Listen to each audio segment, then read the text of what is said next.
这个强暴了。所以那个时候啊，侯姐就想说，这样就可以当仙女哦。就是守贞洁，贞洁她守住了，就可以当仙女。可是她被害死了以后，还是先到地府去报道，然后才带到这一个7天去当仙女。这个事情呢，就这样。然后我们说，可是凡尘都说你很可怜呢，年纪轻轻的被人家剁得一块一块到底是谁杀你的啊？我们就是要知道凶手啊。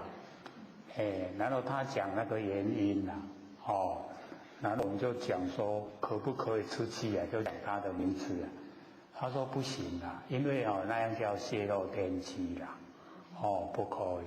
可是可以说特征，说他那个特征啦。就我们来就跟那个专案小组的那个召集人啊，那个警备总部的一个同来讲，说他的那个凶手就是狮子鼻呀，狮子的鼻子呀。我们这个领相片啊，不是要缴3张吗？领那个身份证啊，要3张相片，有没有？我们1张贴在我们身份证，有没有？那另外2张它有集中，所以那个公式真的很大。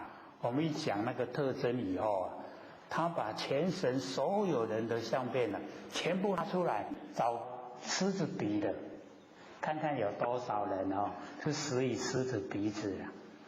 找到以后一个一个核对身份。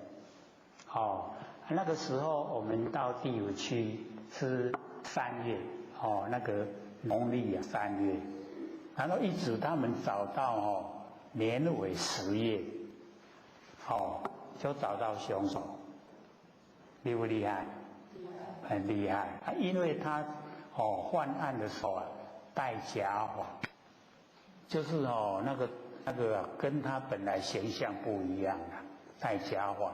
他以前没有监视器，有监视器就容易找，他以前没有所以找很久，找到10月的时候才破案。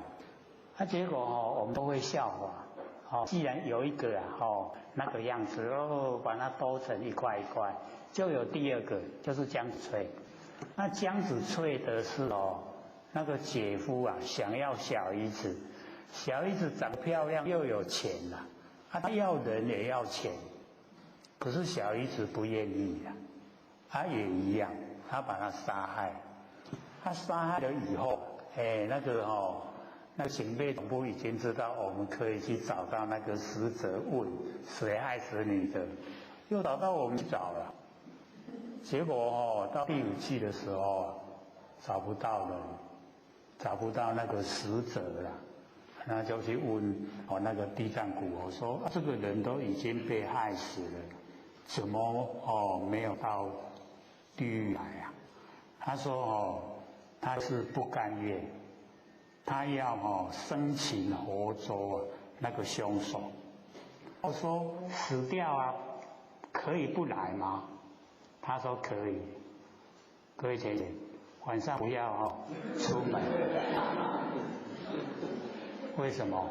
因为很多死掉以后都没有地狱为什么他不愿意去就是有原因在可是那个地藏国他有讲，他说他已经死掉了，是阴体那我们人是半阴半阳，仙佛是纯阳他死掉以后，他假如说不去地狱报道，他要忍受像这个白天阳的时候阳的时间下雨，那一滴雨淋在他那个阴体上面，好像一支针很痛他要忍受那个痛，就是要抓那个那个凶手所以后来我们那个破案就是抓到他的那个也算哦，这个因为很奇怪啊，就是在皇宫壕里面，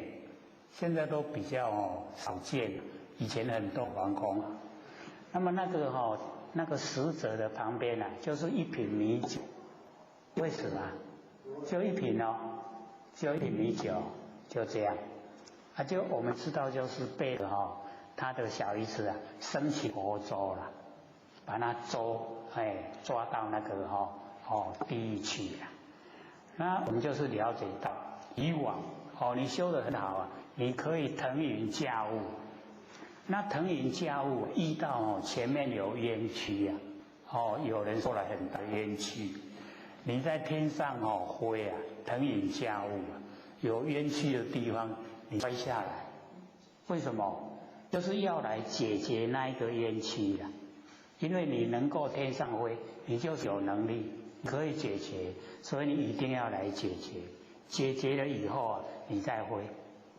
所以我们就是了解说，在凡人啊，这个已经过往了、过世了，他不到地狱去报道可以。